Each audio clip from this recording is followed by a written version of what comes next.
This is how it's done, folks. Governor Tim Walz of Minnesota brought the House down at the State of the State address that he delivered in Minnesota yesterday. This was an incredible speech, and as I watched this, I thought to myself, this is what governance is supposed to look like, and how different a country we would have right now if someone like Governor Walz and former Vice President Kamala Harris was in charge. Let me show you what went down at this speech here. Governor Walz talks about freedom and what it truly means. Play this clip. Now, in this land of the free and home of the brave, we have university students being swept up, shoved into unmarked vans, and fathers being tossed into Salvadorian gulags without a hint of due process.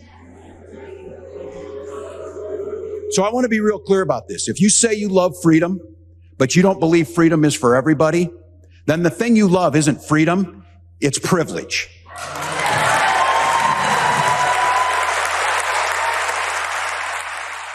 Yeah, that was a powerful moment right there. Then Governor Walz talks about how hour by hour, Trump and his regime literally try to destroy America and tear it down. Play this clip. And on an hour by hour, day by day basis, the President of the United States has chosen to throw our economy into turmoil. Global markets are teetering on the brink of collapse. Businesses across this country and here in Minnesota are already laying off employees by the thousands. Working people are paying more for basic goods. And if you haven't checked your 401k lately, don't do it. So let's be very clear. None of this had to happen. When the president took office 3 months ago, there was no reason to throw a wrench in the works and destroy decades of work. But if you listen to anything that comes out of his mouth, one thing has become clear. He's just plain confused about how the world really works for working people. We're talking about a guy that slapped a 10% tariff on an island populated only by penguins. It'd be funny as hell if it wasn't true and stupid. It makes no sense to anyone. That isn't servant leadership. It's not any kind of leadership. It's small, it's weak, and it's petty. It takes the awesome power of the federal government and turns it into a crude weapon, wielded by a man who wants to be king. As governor, I will continue to do everything in my power to protect Minnesotans from getting hurt and continue to provide shelter from the storm for Minnesotans.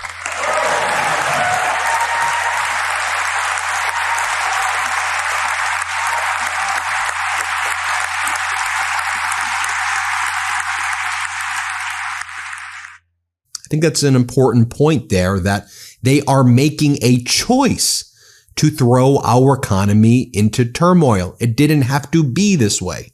And then here Governor Walz talks about how in Minnesota, they're showing what government is supposed to do. And it's not supposed to be one old man in the Oval Office sending out dangerous posts in the middle of the night. Let's play it. This budget was not written to please everyone. It was written to bring everyone to the table. And when we get there, we're going to have disagreements, no doubt.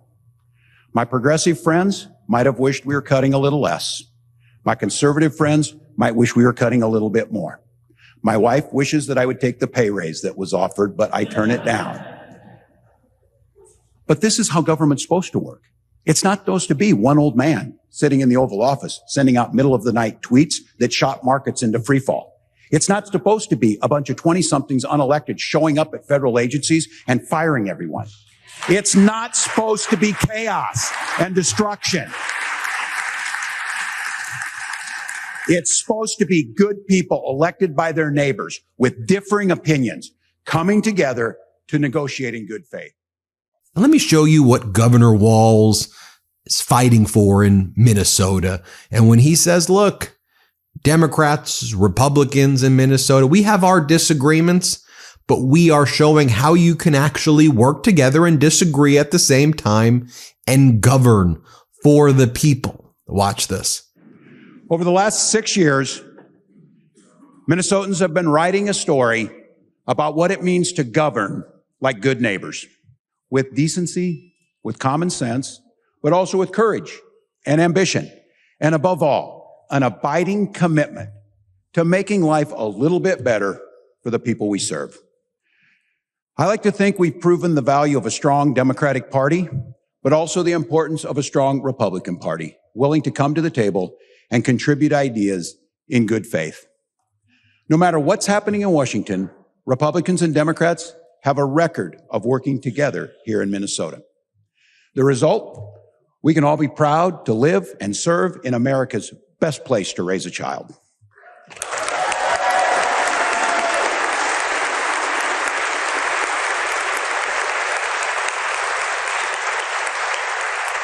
And I'm not the only one who thinks so. The rest of the nation has taken notice of what we've done here in Minnesota and how we've done it. The truth is, no matter where you go in this beautiful country, people tend to want the same basic things out of the American life. And when I say basic things, I mean things like a meaningful work, safe neighborhoods, good schools, affordable health care. But I also mean something more, something that's a little bit harder to define or to quantify. People want security. They want to feel like their life is built on a solid foundation that won't fall away if something goes wrong. People want opportunity. They want to feel like they can get ahead instead of just trying to settle for getting by. And they want their kids to have chances that they never had.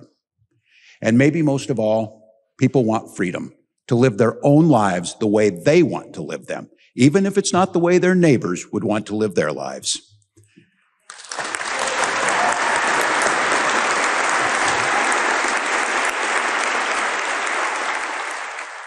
I thought here was another powerful moment in Governor Walz's State of the State address, where he talked about what his priorities were as a governor for the people of the great state of Minnesota. Play this clip. Security, opportunity, freedom. I hear it everywhere I go. And every time I do, I find myself feeling proud of Minnesota. The truth is, all of America would like to have what we have. And talk about security. We've given parents peace of mind through a child tax credit that is expected to cut childhood poverty by half. And every parent in this state knows their child's going to get a belly full, breakfast and lunch, so they can learn when they go to school. That's security.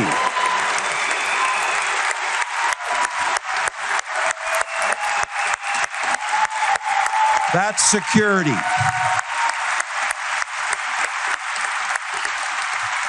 And we together passed the nation's most aggressive expansion of labor rights. Because a job's just not a job. It's a means to a secure life. And it should come with benefits like earned safe and sick time and the right to collectively bargain for a better life.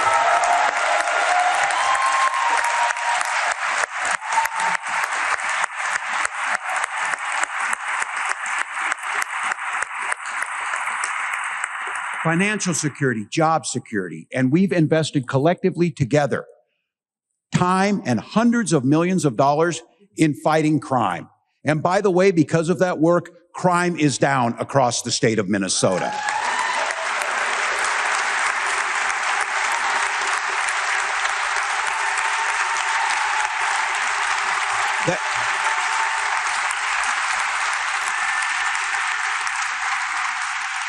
I'm trying. That is something to celebrate. That is something to celebrate. We've worked together to eliminate Social Security's taxes on the vast majority of Minnesota's seniors, so nobody's parents will choose between prescription drugs and groceries.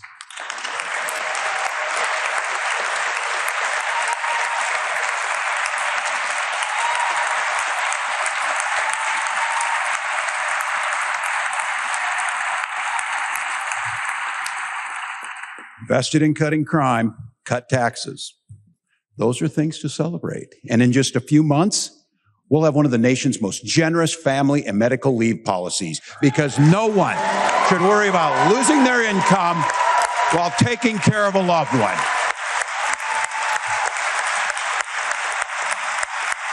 That's a good bill.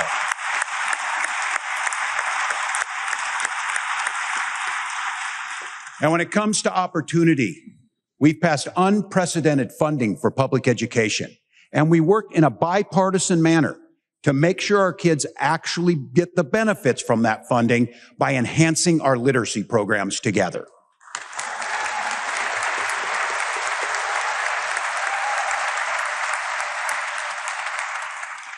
We've invested in bringing competitive, high-paying jobs to our state and growing our economy with an eye towards a green energy and innovation jobs that will shape the future. We're not just one of the best states in which to start a business, we're proving to be one of America's most popular states to grow a business. Just look at Philips, Solventum, Sofidel, and the Mayo Clinic, investing billions to create thousands of new jobs right here in Minnesota.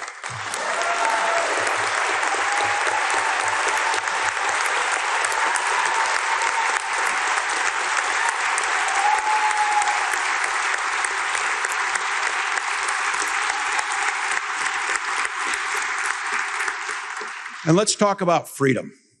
Here in Minnesota, that freedom means several things. It means freedom from hunger and poverty. It means the freedom to worship or not. It means the freedom to be who you are any way you choose. And that is a birthright, not dependent on how much money you make, where your family came from, or the current issue of the day. That's what freedom looks like.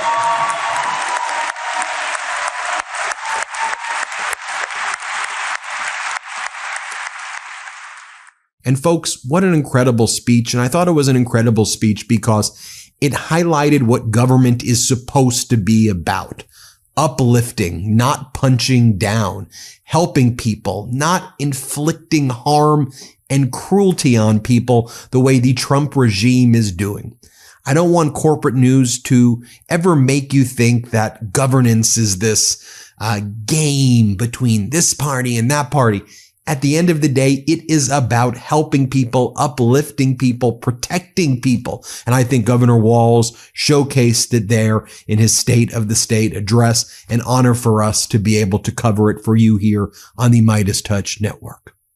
Thanks for watching. Hit subscribe and let's get to 5 million subscribers. The truth is more important than ever. Check out our new Truth Over Lies collection at store.meidastouch.com. All 100% USA union made.